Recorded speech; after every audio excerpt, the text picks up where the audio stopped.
چھوٹی سی پیاری لڑکی سارا بہت تجسس پسند تھی۔ اسے ہر نئی چیز کو جاننے اور تلاش کرنے کا شوق تھا۔ وہ ہمیشہ سوال کرتی، یہ کیا ہے؟ وہ کہاں جاتا ہے؟ یہ کیسے ہوا؟ اس کے پاس ایک نہایت وفادار اور سمجھدار کتا تھا جس کا نام تھا شیڈو۔ شیڈو سیاہ رنگ کا نرم مزاج اور بہادر کتا تھا۔ سارا کے ساتھ ہر جگہ جاتا، کھیلتا اور اس کی حفاظت کرتا۔ ایک مرتبہ سارا اپنے والدین کے ساتھ پہاڑوں کے قریب ایک خوبصورت مقام پر گھومنے گئی۔ وہاں ایک مہمان خانہ تھا جو جنگل کے کنارے واقع تھا۔ جنگل کے متعلق سب کو ہدایت دی گئی تھی کہ بغیر کسی بڑے کو بتائے جنگل میں داخل نہ ہوں۔ سارا کے والدین نے بھی اسے سختی سے یہی بات کہی، لیکن تجسس میں ڈوبی سارا نے ایک دن سوچا، بس تھوڑا سا ہی تو اندر جاؤں گی، جلدی واپس آ جاؤں گی۔ اور وہ چپکے سے شیڈو کو ساتھ لے کر خاموشی سے جنگل کی طرف نکل پڑی۔ جنگل شروع میں تو بہت خوبصورت اور پرسکون لگا۔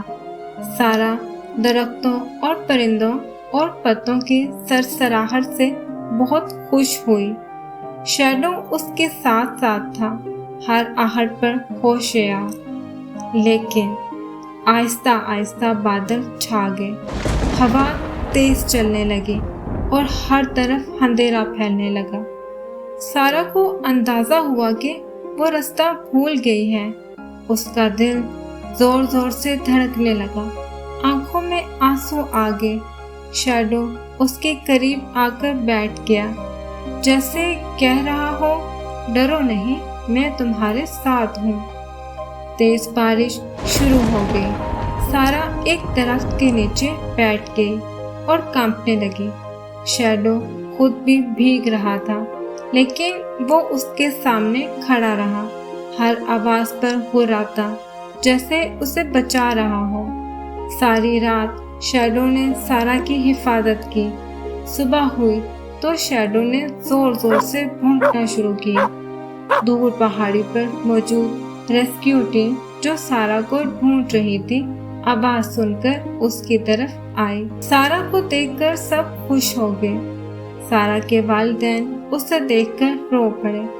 انہوں نے اسے گلے لگائے لیا اور کہا، ہمیں تمہاری بہت فکر تھی۔